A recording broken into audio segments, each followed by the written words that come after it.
وہ ابھی فون رکھ کے باہر آئی تھی تو دروازہ بجا، پڑوس کی آنٹی ہوں گی، روح سوچتے ہوئے دروازے کی طرف بڑھی، لیکن دروازہ کھول کر دیکھا لیلیٰ اور معصومہ کھڑی تھی۔ یارم کے ڈانٹنے کے باوجود بھی پوچھ کر دروازہ کھولنے کی عادت اسے ابھی تک نہ پڑی تھی۔ ہم شاپنگ پہ جا رہے ہیں، سوچا تمہیں بھی اپنے ساتھ لیتے جائیں، بور ہو جاتی ہوگی سارا دن یہاں رہتے رہتے، چلو ہم انجوائے کریں گے، معصومہ نے اسے مسکرا کر کہا کہ لیلیٰ نے اسے دیکھنے کی بھی زحمت نہ کی۔ میرے پاس تو ضرورت کی ہر چیز موجود ہے، میں کیا شاپنگ کروں گی، ہاں شونو کے لیے کچھ کھانے کی چیزیں لینی ہیں۔ اس نے اپنے پیچھے کی طرف اشارہ کرتے ہوئے کہا، جو بڑی معصومیت سے صوفے پر بیٹھا ٹی وی پر نظریں جمائے دیکھ رہا تھا۔ یہ کتا کس کا ہے؟ ڈیول کو تو کتوں سے سخت نفرت ہے، تمہیں اندازہ بھی ہے اگر اس نے اس کتے کو یہاں پر دیکھ لیا تو اس کا اور تمہارا کیا حال کرے گا؟ لیلیٰ نے کتے کی طرف دیکھتے ہوئے اسے ڈرانا چاہا۔ کیا حال کریں گے، انہوں نے ہی تو لے کے دیا ہے۔ روح نے اس کے سر پر دھماکہ کیا مطلب ہے تمہارا، یہ کتا ڈیول لے کے آیا ہے؟ ہو ہی نہیں سکتا، اسے کتوں سے نفرت ہے، وہ کبھی زندگی میں ایسے جانور کو اپنے گھر میں گھسنے نہیں دے گا۔ لیلیٰ ابھی بھی شاک میں تھی۔ نہیں، ایسی کوئی بات نہیں ہے، یہ کتا انہوں نے ہی مجھے خرید کر دیا ہے، وہ بھی آئس لینڈ سے۔ اسے لیلیٰ کی بات بالکل اچھی نہیں لگی تھی، اس لیے تفصیل بتانے لگی، لیکن تفصیل سننے کا ٹائم نہ تھا کیونکہ معصومہ کو کب سے سارم کے میسج آ رہے تھے کہ وہ شاپنگ مال پہنچ چکا ہے۔ بس یہ ساری باتیں ہم بعد میں کر لیں گے، تم ڈوگی لے چلو، باہر چلتے ہیں، معصومہ نے جلدی سے کہا، لیکن میں نے یارم سے نہیں پوچھا، ہم سر کو راستے میں بتا دیں گے۔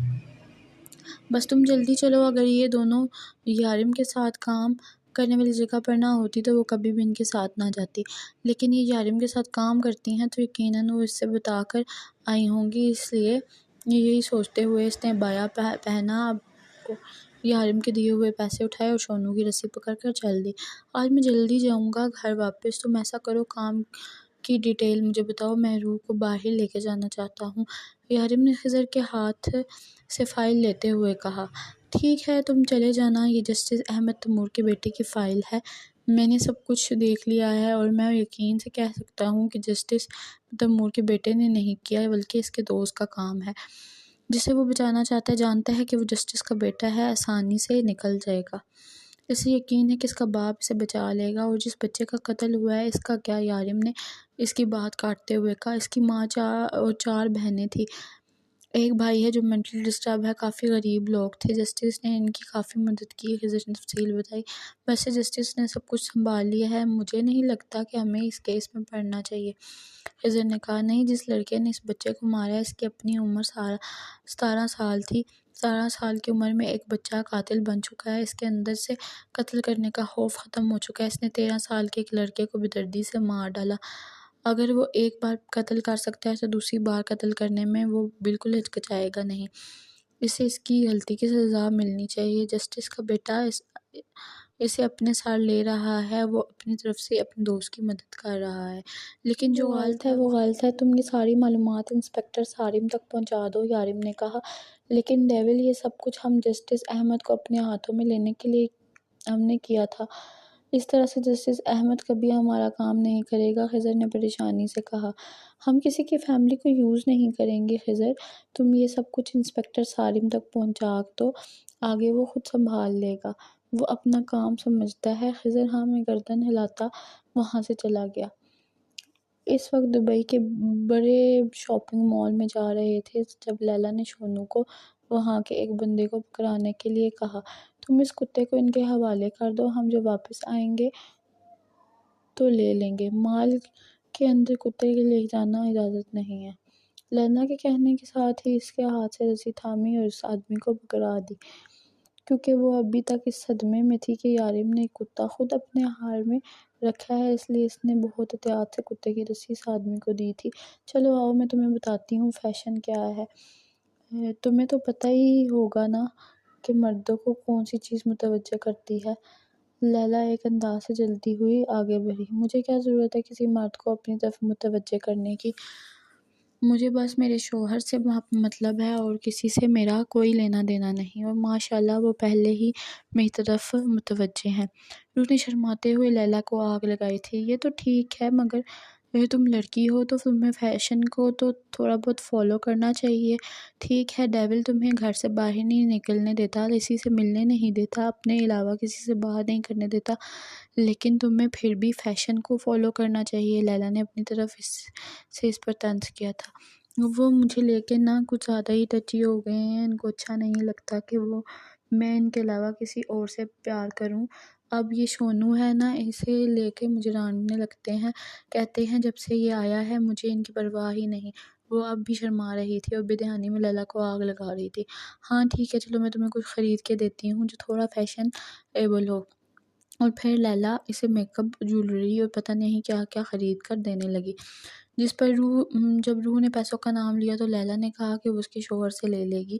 سارم کب سے ان پر نظر رکھے ہوئے تھا اور کب سے روح کو اکیلے کرنے کا اشارہ کر رہا تھا، جسے سمجھتے ہوئے معصومہ نے لیلا کو اپنے ساتھ آنے کو کہا۔ لیلا، وہ ڈریس دیکھو مجھ پر سوٹ کرے گا کہ نہیں، تم بہتر سمجھتی ہو نا، اب مجھے کیا پتا کیا سوٹ کرے گا اور کیا نہیں۔ پلیز میری تھوڑی ہیلپ کر دو۔ لیلا، جو کب سے روح کو ساتھ لیے چلے جا رہی تھی، ایک طرف ہو کر معصومہ کی بات سننے لگی۔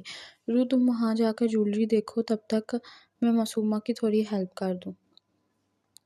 اس نے روح کو سامنے والی دکان کی طرف جانے کا اشارہ کیا اور خود معصومہ کے لیے کپڑے کی دکان کی طرف آئی۔ مجھے آپ سے کچھ ضروری بات کرنی ہے۔ روح اپنے پیچھے سارم کی آواز سن کر فوراً پلٹی۔ آپ یہاں کیا کر رہے ہیں؟ کہیں آپ میرا پیچھا تو نہیں کر رہے؟ راستہ چھوڑے میرا۔ وہ جانے لگی تو سارم اس کے راستے میں حائل ہو گیا۔ دیکھیں بھابھی، آپ میرے لیے بہت عزت کے حامل ہیں، میں آپ کا بہت احترام کرتا ہوں، یقین کیجیے میں دل سے آپ کو بھابھی مانتا ہوں۔ میں آپ کے گھر آنا چاہتا تھا، لیکن یارم نے مجھے دھمکی دی ہے کہ اگر میں نے آپ کے گھر جانے کی کوشش کی تو وہ میری معصوم بچی کو بھی نہیں چھوڑے گا۔ بھابھی پلیز میری بات پہ یقین کریں، وہ ایک بہت ہی خطرناک آدمی ہے، آپ کو اندازہ ہے کہ وہ کس طرح سے آپ کی زندگی برباد کر سکتا ہے۔ پلیز خدا کے لیے میرا یقین کریں۔ شاید آپ نے سنا نہیں میں نے کیا کہا، میرا راستہ چھوڑے۔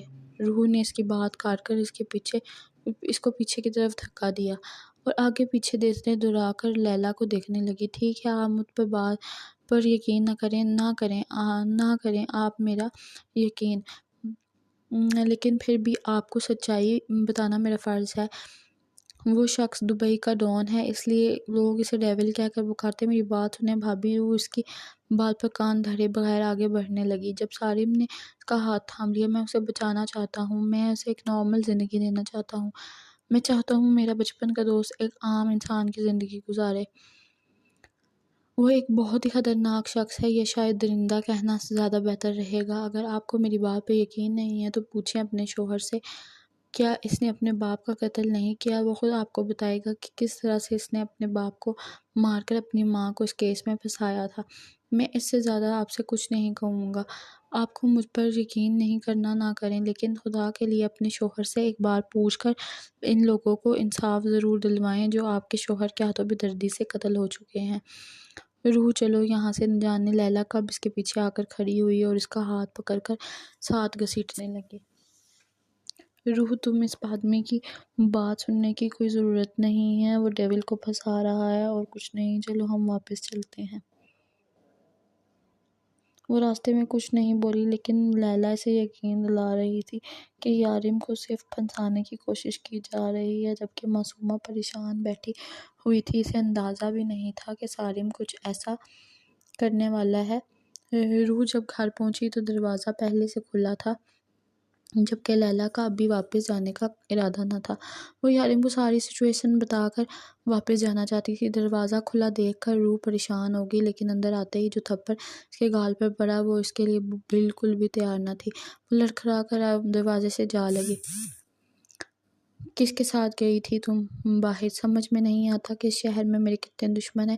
پچھلے 1.5 گھنٹے سے ہر ایک فلیٹ کا دروازہ کھٹکھٹا کر پوچھا میں نے اس بلڈنگ کا کہ میری بیوی کہاں ہے، کیوں گئی تھی تم باہر؟ سمجھ میں نہیں آ رہا میں کیا پوچھ رہا ہوں۔ روح دروازے کے ساتھ ڈری سہمی کھڑی تھی، جو بے اختیاری میں آج دوسری بار اس پر ہاتھ اٹھا گیا تھا۔ پریشانی سے آگے بڑھا اور وہ غصے میں تھا، لیکن اس کا مقصد ایسا کرنے کا ہرگز نہیں تھا۔ ہاں، شاید اسے ابھی تک پتہ نہیں تھا کہ محبت کرنے والے لوگوں کے ساتھ کس طرح سے پیش آیا جاتا ہے، لیکن روح کے کان میں صرف صارم کے الفاظ گونجے تھے: آپ کا شوہر دبئی کا ڈان ہے، آپ کا شوہر ایک گنڈا ہے، معصوم لوگوں کا قاتل، ایک درندہ ہے، اپنے ہی باپ کا قاتل، اپنی ماں کو پھنسانے والا۔ الفاظ اس کے ذہن میں گونج رہے تھے، جبکہ اگلے ہی لمحے وہ زمین بوس ہو چکی تھی۔ روح اس کے سامنے دروازے سے لگی زمین پر پڑی تھی۔ وہ تیزی سے آگے بڑھا اور اس کا ہاتھ گال تھپتھپانے لگا۔ روح، کیا ہوا ہے تمہیں؟ بولو، کیا ہوا ہے تمہیں؟ روح میری جان، کیا ہوا ہے تمہیں؟ کیا ہوا ہے اسے؟ اب وہ لیلا کی طرف دیکھ کر چلایا: میں نے کچھ نہیں کیا ڈیول، میرا یقین کرو، میں نے کچھ نہیں کیا۔ لیلا بوکھلا کر اس کی طرف آئی تھی اور جلدی سے روح کو دیکھنے لگی۔ لیلا، اگر میری روح کو کچھ بھی ہوا تو میں جان لے لوں گا تمہاری، اور تمہاری سوچ سے زیادہ خطرناک موت ملے گی تمہیں، یہ بات یاد رکھنا۔ ڈیول، خدا کے لیے میرا یقین کرو، میں نے کچھ نہیں کیا۔ روح بالکل ٹھیک تھی میرے ساتھ، ہم تو راستے میں کچھ کھایا بھی نہیں۔ اس نے معصومہ کی طرف دیکھا جو دروازے کے ساتھ کھڑی انہیں دیکھ رہی تھی۔ اس نے جلدی سے ہاں میں گردن ہلائی۔ روح پلیز آنکھیں کھولو، کیا ہوا ہے تمہیں؟ سر، ہم روح کو کچھ نہیں کیا، ہم نے روح کو کچھ نہیں کیا، روح بالکل ٹھیک ہے، ہمارے ساتھ تھی، پر پتہ نہیں اچانک اسے کیا ہوا، معصومہ پریشانی سے بولی تھی۔ معصومہ، ڈاکٹر کو فون کرو۔ لیلا نے ڈیول کو روح کے لیے اتنا ترجیح دیکھا تو وہ معصومہ کو کہنے لگی: کھڑی کھڑی میری شکل کیا دیکھ رہی ہو، جلدی فون کرو ڈاکٹر کو۔ وہ چلائی تھی: میرے پاس ڈاکٹر کا نمبر کہاں سے آیا؟ معصومہ پریشانی سے بولی: اوہ گاڈ، یہ پکڑو میرا فون اور جلدی سے کال کرو ڈاکٹر کو۔ اسے فون پکڑاتے ایک بار پھر سے روح کی طرف متوجہ ہو گئی تھی۔ ڈیول، اسے اٹھاؤ، یہاں سے روم میں لے کر چلو، میں پانی لاتی ہوں، پتہ نہیں میری روح کو کیا ہو گیا ہے۔ یارم بہکے انداز میں بولا تھا۔ ڈیول، اسے کچھ نہیں ہوا، وہ بالکل ٹھیک ہے، اسے اٹھاؤ، یہاں سے تم روم میں لے کے جاؤ، ڈاکٹر آ رہا ہے۔ اس نے جلدی سے معصومہ کے ہاتھ سے اپنا فون چھینا اور خود نمبر ملانے لگی: اسے روم میں لے کے جاؤ، کچھ نہیں ہوگا، ٹرسٹ می۔ لیلا فون پر ڈاکٹر سے بات کرتے ہوئے کچن کی طرف بھاگی تھی، جبکہ یارم روح کو اٹھائے بیڈ روم میں لے آیا، جبکہ معصومہ وہیں کھڑی سوچ رہی تھی کہ جو کچھ بھی ہوا ہے اس میں روح کی تو کوئی غلطی نہیں۔ صارم کیسے ایک معصوم انسان کے ساتھ ایسا کر سکتا ہے؟ مجھے بس اتنا بتاؤ کہ تم نے روح کو کیا کہا ہے؟ وہ یہاں بے ہوش پڑی ہے اور ڈیول بوکھلایا ہوا ہے۔ اگر نہیں پتہ چلا کہ یہ سب کچھ تم نے اگر مجھے پتہ چلا کہ یہ سب کچھ تم نے کیا ہے تو وہ تمہیں جان سے مار دے گا، اور انہیں پتہ چلنے والا یہ بات یاد رکھنا۔ میں تو انہیں کچھ نہیں بتاؤں گی، مگر لیلا وہ اب انہیں سب کچھ بتا دے گی۔ پھر تم اپنے انجام کے لیے تیار رہنا۔ مجھے سمجھ نہیں آ رہا کہ تم نے روح کو کیا بتایا ہے۔ دیکھو صارم، جو کچھ بھی ہوا اس کے بعد اگر روح کو کچھ بھی ہو گیا تو تم نہیں بچو گے۔ تم تو کہتے تھے کہ ڈیول سل تمہارے بچپن کے دوست ہیں، اور پھر تم ان کو مجھ سے بہتر ہی جانتے ہوگے۔ معصومہ غصے سے بولی تھی: کیا ہوا ہے اسے؟ میں نے تو اسے ایسے کچھ نہیں بتایا تھا۔ کہیں ڈیول نے اسے بھی… ایسا نہیں ہو سکتا، ڈیول سر اس سے محبت کرتے ہیں، وہ اسے تکلیف دینے کے بارے میں سوچ بھی نہیں سکتے، لیکن تمہارے ساتھ وہ کیا کریں گے اس کی گارنٹی میں نہیں دیتی۔ اس کی بات کاٹتے ہوئے وہ جلدی سے بولی اور بات ختم کر کے فون کاٹ چکی تھی۔ وہ جیسے ہی پلٹی، سامنے خضر کھڑا تھا۔ کس سے بات کر رہی تھی تم؟ خضر نے پوچھا۔ میں دراصل میں اپنی امی سے بات کر رہی تھی۔ وہ بمشکل مسکرائی تھی۔ امی سے اس طرح سے بات کی جاتی ہے؟ خضر دونوں ہاتھ سینے پر باندھے اس کے سامنے کھڑا تھا۔ ہاں، میں شارف، آپ دونوں یہاں کب آئے؟ اس نے بات بدلنا چاہی اور ساتھ پیچھے کھڑے شارف کو آواز دی، جو باہر گاڑی روک کر اندر کی طرف بڑھ رہا تھا: تم یہاں باہر کیوں کھڑی ہو؟ چلو اندر، لیلا نے ہمیں کال کی تھی کہ وہ روح بے ہوش ہو گئی ہے۔ کیا ہوا ہے اسے؟ وہ اس سے پوچھنے لگا۔ میں اپنی امی سے بات کر رہی تھی پاکستان میں، اس نے خضر کو دیکھتے ہوئے کہا۔ پتہ نہیں اسے کیا ہوا ہے، چلو چل کے دیکھتے ہیں۔ اس نے شارف کو چلنے کا اشارہ کیا تو وہ آگے چل دیا۔ تمہیں امی سے بات کرنے کی بالکل تمیز نہیں ہے معصومہ، ماں سے اس طرح بدتمیزی سے بات نہیں کی جاتی، وہ اسے جتاتے ہوئے بولا اور مسکرا کے آگے چل دیا، جبکہ اس کی بات سن کر معصومہ اندازہ لگا چکی تھی کہ وہ اس کی اور صارم کی مکمل بات سن چکا ہے۔ ڈاکٹر آیا اور روح کو چیک کیا۔ انہوں نے کسی بات کی ٹینشن لی ہے، کوئی بات ہے جو ان کے سر پر سوار ہو چکی ہے۔ ایسا کہنا بہتر ہوگا کہ ان کا ذہن اس بات کو قبول نہیں کر پا رہا اور ٹینشن لینے کی وجہ سے بے ہوش ہوئی ہیں۔ آپ کوشش کریں کہ انہیں ہر قسم کی سٹریس سے دور رکھا جائے، کہ جتنی ٹینشن لیں گی اتنی ہی بیمار ہوں گی، اور جسمانی طور پر یہ بہت کمزور ہیں۔ آپ ان کی خوراک کا خاص خیال رکھیں، میں آپ کو دوائی لکھ کے دے جا رہا ہوں، پر ایک بار اسپتال بھی چیک اپ کروا لیجیے گا۔ ڈاکٹر سے تفصیل بتا کر اپنا بیگ اٹھانے لگا۔ یہ ان کا کرائم ڈاکٹر تھا جو اکثر ان کے کیس حل کرتا تھا۔ کس بات کی ٹینشن ہو سکتی ہے روح کو؟ شارف ڈاکٹر کو نیچے چھوڑنے گیا تھا جب خضر نے اس سے پوچھا۔ مجھے نہیں پتا، میں تو اسے سرپرائز دینے کے لیے جلدی گھر واپس آیا تھا، یہاں دیکھا تو کوئی تھا ہی نہیں۔ وہ لیلیٰ اور معصومہ کے ساتھ باہر گئی تھی، واپس آئی تو مجھے الجھی ہوئی لگ رہی تھی، لیکن میں نے غصہ اس پر نکال دیا۔ لیکن خضر، یہ تھپڑ کی وجہ سے نہیں ہوا۔ لیلیٰ اور معصومہ کہاں ہیں؟ اس نے پوچھا۔ باہر بیٹھی ہیں۔ خضر نے باہر کی طرف اشارہ کیا کہ وہ فوراً ہی باہر نکل آیا۔ میں دوسری دکان میں تھی، معصومہ کے ساتھ انسپکٹر صارم تھا وہاں۔ میں نہیں جانتی انسپکٹر صارم نے اس سے کیا کہا، لیکن روح کو دیکھ کر مجھے یہ اندازہ ہو گیا تھا کہ وہ اس سے تمہارے خلاف کچھ بکواس کر رہا تھا۔ میں ایک لمحہ ضائع کیے بغیر اسے ساتھ لے آئی، یہاں تک کہ گاڑی میں بھی اسے سمجھاتی رہی کہ انسپکٹر صارم صرف تمہیں پھنسانے کی کوشش کر رہا ہے۔ تم اسے اپنے ساتھ لے کر ہی کیوں گئی تھی؟ وہ غصے سے دھارا تھا، اسے بتانے کے لیے کہ میں اس سے زیادہ خوبصورت ہوں، اس پر ظاہر کرنے کے لیے کہ وہ کتنی خوبصورت نہیں ہے کہ تمہارے ساتھ جچے۔ میں اسے یہ بتانا چاہتی تھی کہ خوبصورت مرد کے ساتھ ایک خوبصورت عورت اچھی لگتی ہے اور خوبصورتی کا معصومیت سے کوئی لینا دینا نہیں ہوتا۔ میں اسے بچانا چاہتی تھی کہ وہ تمہارے لائق نہیں ہے۔ میں اسے بتانا چاہتی تھی کہ ایک زوردار تھپڑ۔ تمہاری ہمت کیسے ہوئی؟ اب تم مجھے بتاؤ گی کہ مجھے کس کے ساتھ رہنا چاہیے اور کس کے ساتھ نہیں؟ لیلیٰ دور زمین پر گری تھی، یارم تیزی سے اس کی طرف بڑھا، لیکن خضر نے اسے تھام لیا۔ اگر مجھے تمہارا احساس نہ ہوتا نا خضر، تو میں اسے جان سے مار دیتا۔ وہ اس کی طرف دیکھ کر دھارا تھا۔ ڈیول، میری بات سنو، یہ صحیح وقت نہیں ہے، ہم بعد میں دیکھیں گے ان کو۔ وہ اسے سمجھانے لگا۔ فی الحال تم روح کے بارے میں سوچو، ڈاکٹر نے کہا تھا کہ کچھ ہی دیر میں اسے ہوش آ جائے گا، اور اگر ہوش آنے کے بعد اس نے تمہیں اس طرح سے دیکھا تو اس کا شک یقین میں بدل جائے گا۔ اور ہم تو یہ بھی نہیں جانتے کہ صارم نے اسے کیا کچھ بتایا ہے۔ ابھی صبر سے کام لو، تم دونوں نکلو یہاں سے۔ وہ معصومہ اور لیلیٰ کی طرف دیکھ کر بولا تھا۔ جاؤ یہاں سے، وہ پھر سے بولا تو لیلیٰ فوراً وہاں سے نکلنے لگی۔ اسے جاتا دیکھ کر معصومہ بھی اس کے پیچھے آئی۔ ایک بات یاد رکھنا، اگر روح کو کچھ بھی ہوا تو میں تمہیں زندہ زمین میں گاڑ دوں گا۔ لیلیٰ، وہ اسے جاتا دیکھ کر بولا تھا۔ ایسے کچھ نہیں ہوگا ڈیول، کیونکہ آج میں یہ بات سمجھ چکی ہوں کہ میں چاہے مر کر بھی واپس آؤں تب بھی تمہیں حاصل نہیں کر پاؤں گی۔ اتنے سالوں میں صرف میں نے تم سے محبت کی ہے، تمہیں کسی سے محبت کرتے نہیں دیکھا۔ آج میں نے تمہاری محبت دیکھی ہے۔ وہ لڑکی تمہیں خود سے عشق کرنے پر مجبور کر گئی تو پھر مجھے بھی تو یہ بات ماننی پڑے گی کہ اس لڑکی میں کچھ تو خاص ہوگا جو مجھ میں نہیں۔ تم اس سے بہت محبت کرتے ہو، شاید اس محبت سے زیادہ جو محبت تم سے میں کرتی ہوں، اور یقین کرو اگر تمہاری محبت کے لیے مجھے مرنا بھی پڑا تو میں مر جاؤں گی۔ تمہاری روح۔ وہ مسکرائی، مگر آنسو اس کی مسکراہٹ کا ساتھ نہیں دے رہے تھے۔ تمہاری محبت کو کچھ نہیں ہوگا۔ لیلیٰ اپنے آنسو صاف کرتی وہاں سے نکل گئی۔ روح کو ہوش آیا تو یارم اس کے قریب بیٹھا تھا۔ روح کو وہ بکھرا محسوس ہوا۔ یارم، وہ انسپکٹر کہہ رہا تھا۔ روح اٹھ کر بیٹھنے لگی جب یارم نے اسے اپنے سینے میں بھینچ لیا۔ بکواس کرتا ہے، وہ جھوٹ بولتا ہے، تمہیں مجھ پہ یقین ہے نا روح؟ تم میری بات پر یقین کرو۔ وہ سب مجھے بسانا چاہتے ہیں، میں نہیں چاہتا کہ میں نے ان کا کیا بگاڑا ہے، بس وہ لوگ میرے پیچھے پڑے ہیں۔ مجھے نہیں پتا کہ وہ مجھ سے کیا چاہتے ہیں، لیکن تم میرا یقین کرو۔ مجھے لیلیٰ نے بتایا کہ انسپکٹر صارم تم سے ملا۔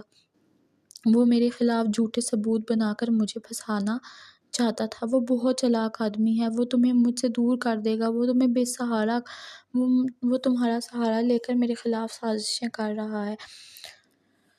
لیکن تمہیں مجھ پر یقین ہونا چاہیے۔ یقین ہے نا مجھ پر؟ تمہیں وہ جھوٹ بول رہا ہے۔ تمہیں یقین ہے نا اپنے یارم پر؟ وہ اس کا چہرہ تھا، میں اس سے پوچھ رہا تھا۔ یارم، وہ کہہ رہا تھا کہ آپ نے اپنے بابا کو بکواس کر رہا ہے، وہ جھوٹ بول رہا ہے، جھوٹ ہے سب۔ یارم نے اس کی بات کاٹتے ہوئے کہا۔ تم بس میرا یقین کرو، سب جھوٹ بولتے ہیں، ہر کوئی تمہیں مجھ سے دور کرنا چاہتا ہے۔ وہ ایک بار پھر سے اپنے سینے میں بھینچ گیا تھا۔ تم مجھ پہ یقین کرو گی نا روح؟ تمہارا یارم ایسا نہیں ہے۔ تمہارے یارم نے کبھی کوئی ایسا غلط کام نہیں کیا، تمہیں مجھ پہ یقین ہے نا؟ روح بیٹھا اسے اپنے سینے سے لگائے پوچھ رہا تھا۔ وہ انسپکٹر آپ سے جلتا ہے، آپ کی کامیابیوں سے جلتا ہے۔ جلنے والے لوگ ایسا ہی کرتے ہیں، وہ خود کچھ نہیں کر سکتے، وہ دوسروں پر ایسے الزام لگاتے ہیں۔ مجھے پتہ ہے آپ نے کچھ نہیں کیا بلا، اپنے باپ کو کوئی مار سکتا ہے؟ وہ اس کے سینے میں منہ چھپائے بولی جا رہی تھی، جبکہ روح کی اس بات نے یارم کو سب کچھ سوچنے پر مجبور کر دیا۔ پتہ ہے وہ کیا کیا بکواس کر رہا تھا؟ وہ کہتا ہے آپ نے اپنی ماں کو پھنسایا، اپنے بابا کو قتل کر کے۔ کوئی اپنے ماں باپ کے ساتھ ایسا کر سکتا ہے کیا؟ جھوٹا کہیں کا، روح بولے جا رہی تھی تو وہ اپنے سینے سے لگائے سنے جا رہا تھا۔ میرے یارم ایسا کبھی نہیں کر سکتے، مجھے آپ پر پورا یقین ہے، آپ اتنے اچھے ہیں کہ آپ بلا کسی کی جان کیسے لے سکتے ہیں؟ وہ گھٹیا آدمی آپ کو درندہ کہہ کے بلا رہا تھا، مطلب سمجھتا ہے درندے کا؟ مجھے زندگی میں کسی سے نفرت محسوس نہیں ہوئی، مگر یہ آدمی بہت برا ہے۔ تھوڑی دیر اس کے سینے میں ایسے ہی سڑ دیے، اچانک اسے شونو کا خیال آتا ہے۔ یارم شونو کہاں ہے؟ وہ اس کے سینے سے منہ نکال کر بولی، باہر خضر اور شارف کے پاس ہے۔ یارم نے بتایا، کیا خضر بھائی اور شارف بھائی آئے ہیں؟ آپ نے پہلے کیوں نہیں بتایا؟ ہائے آج تو میں نے کچھ بنایا بھی نہیں ان کے کھانے کے لیے، اب میرے بھائی کیا میرے گھر سے بھوکے جائیں گے؟ وہ تیزی سے اٹھنے لگی۔ یارم نے اس کا ارادہ جان کر اسے کھینچ کر بیڈ پر بٹھایا۔ میں باہر سے کچھ آرڈر کر دوں گا، تم ریسٹ کرو۔ اسے زبردستی بیڈ پر لٹا کر باہر چلا گیا۔ وہ باہر نکلا۔ شارف اور خضر دروازے کے باہر بے تابی سے ٹہل رہے تھے۔ اسے دیکھتے ہی لپک کر اس سے کہنے لگے، کیا روح بھابی کو سب کچھ پتہ چل گیا ہے؟ ان کو تمہارے کام کے بارے میں پتہ چل گیا ہے؟ وہ جانتی ہیں کہ ہم کیا کرتے ہیں؟ کیا سارم نے سب کچھ بتا دیا؟ کبھی خضر تو کبھی شارف سوال پہ سوال کیے جا رہے تھے۔ سکون کا سانس لو، اسے کچھ بھی نہیں پتہ ہے۔ ہاں سارم نے اسے سب کچھ بتا دیا تھا تمہارے بارے میں، لیکن یہ الگ بات ہے کہ اس نے سارم سے زیادہ مجھ پر بھروسہ کیا ہے۔ میں نے اسے بتا دیا ہے کہ یہ سب کچھ جھوٹ اور الزام کے علاوہ کچھ نہیں۔ سارم مجھے پھنسانا چاہتا ہے اور اسے میری ہر بات پر یقین ہے۔ سارم کو تو میں نہیں چھوڑوں گا، اس بار تو اس نے میری زندگی پر حملہ کیا ہے۔ میں نے کہا تھا کہ میں نے اسے وارن کیا تھا کہ میرے گھر کی طرف آنکھ اٹھا کر نہیں دیکھے گا۔ یارم کو سارم پر بہت غصہ آ رہا تھا۔ ہم سنبھال لیں گے، فی الحال تم بھابی کو سنبھالو، انہیں تمہاری ضرورت ہے، خضر نے اس کے کندھے پر ہاتھ رکھ کر کہا۔ میرے خیال میں تمہیں سب کچھ اسے بتا دینا چاہیے ڈیول، آج نہیں تو کل سب کچھ جان جائے گی، اس سے پہلے کہ اسے کسی سے اور سے پتہ چلے اور تم اس کے سامنے جھوٹے ثابت ہو جاؤ۔ تمہیں چاہیے کہ تم خود اس کو بتا دو اور اس کے بعد اسے ہمیشہ کے لیے کھو دو گے۔ یارم نے شارف کی بات کاٹتے ہوئے کہا، یہ میرا معاملہ ہے اور میں سنبھال لوں گا، تمہیں اس میں پڑنے کی ضرورت نہیں ہے۔ کچھ آرڈر کرو، کھانا کھا کے جانا، اس طرح سے بھوکے جاؤ گے تو اسے اچھا نہیں لگے گا۔ یارم نے حکم دیا تھا، شکر ہے ہمیں بھی اس گھر سے کچھ کھانے کو نصیب ہوا، ورنہ بھابی سے پہلے تو تم ہمیں بھوکا ہی بھیجتے تھے۔ شارف نے اوپر کی طرف ہاتھ اٹھا کر شکر ادا کیا۔ اور بھی کچھ کھانا ہے؟ یارم نے اپنے ہاتھ کا موقع بنا کر سامنے کیا۔ نہیں ہم صرف کھانا ہی کھا کے جائیں گے، سویٹ ڈش کی ضرورت نہیں ہے، شارف نے اس کا ہاتھ اپنے آپ سے دور کرتے ہوئے کہا۔ صبح روح کی آنکھ کھلی تو یارم اس کے ساتھ نہیں تھا۔ ایک نظر پورے کمرے میں ڈال کر اٹھ کر باہر آئی۔ اس کا ارادہ شونو کے پاس جانے کا تھا۔ یہ کیا یارم صبح ہی چلے گئے؟ ناشتہ بھی نہیں کیا ابھی؟ اس نے دروازہ کھول کر باہر قدم رکھا ہی تھا کہ کچن سے آواز آنے لگی۔ شونو تو کچن میں نہیں جاتا، یقیناً یارم ہی ہوگا۔ وہ اس طرف آئی تو یارم کھڑا ناشتہ بنانے میں مصروف تھا۔ یارم میں اٹھ تو گئی تھی، آپ ہٹیں میں ناشتہ بناتی ہوں، وہ اس کے ہاتھ سے چائے کپ لیتے ہوئے بولی۔ تم آرام کرو، تمہیں آرام کی ضرورت ہے، ڈاکٹر نے کہا ہے کہ تم بہت کمزور ہو اور میں بھی ڈاکٹر کی طرح سوچتا ہوں، بہت کمزور ہوتی جا رہی ہو، کچھ کھایا پیا کرو۔ تمہارے علاوہ کوئی نہیں ہے میرے پاس جو مجھے میرے یارم کہہ کر بلائے گا اور میرے ڈمپل سے پیار کرے گا؟ یارم نے اس کا گال چومتے ہوئے کہا۔ اس کے ہاتھ سے کپ لے لیا۔ آپ کو کام پہ جانے کے لیے دیر ہو رہی ہے، لائے دیجیے میں بناتی ہوں۔ روح نے ایک بار پھر ناکام سی کوشش کی۔ آرام سے بیٹھ جاؤ، میں کہیں نہیں جا رہا، جب تک تم بالکل ٹھیک نہیں ہو جاتی میں کام پر نہیں جاؤں گا، یارم نے چائے کپ میں انڈیلتے ہوئے کہا۔ اتنے میں اس کا فون بجنے لگا۔ اس نے روح کو فریش ہونے کے لیے بھیجا اور فون کی طرف متوجہ ہوا دیکھنے لگا۔ تو خضر اسے کال کر رہا تھا۔ وہ ایک ہاتھ سے ناشتے کی ٹرے اٹھا کر باہر آیا، دوسرے ہاتھ میں فون پر خضر سے بات کرنے میں مصروف ہو چکا تھا۔ وہ بھی چھوٹے چھوٹے قدم اٹھاتی روم میں آئی۔ تم کب آؤ گے ڈیول؟ ہمیں وکرم دادا کو ریسیو کرنے کے لیے بھی جانا ہے۔ خضر نے کہا تم اور شارف چلے جاؤ اور وہاں معصومہ کو بھی ساتھ لے جانا۔ میں آج نہیں آ سکتا، جب تک روح ٹھیک نہیں ہو جاتی میں نہیں آؤں گا۔ ڈیول یہ تم کیا کہہ رہے ہو؟ تمہیں پتہ ہے وکرم دادا تمہارے بھروسے پر یہاں آئے ہیں، تم ایئرپورٹ ریسیو کرنے بھی نہیں جاؤ گے، کتنا برا لگے گا انہیں۔ خضر نے پریشانی سے کہا میری بات سنو خضر، روح سے زیادہ میرے لیے کوئی امپورٹنٹ نہیں ہے، اور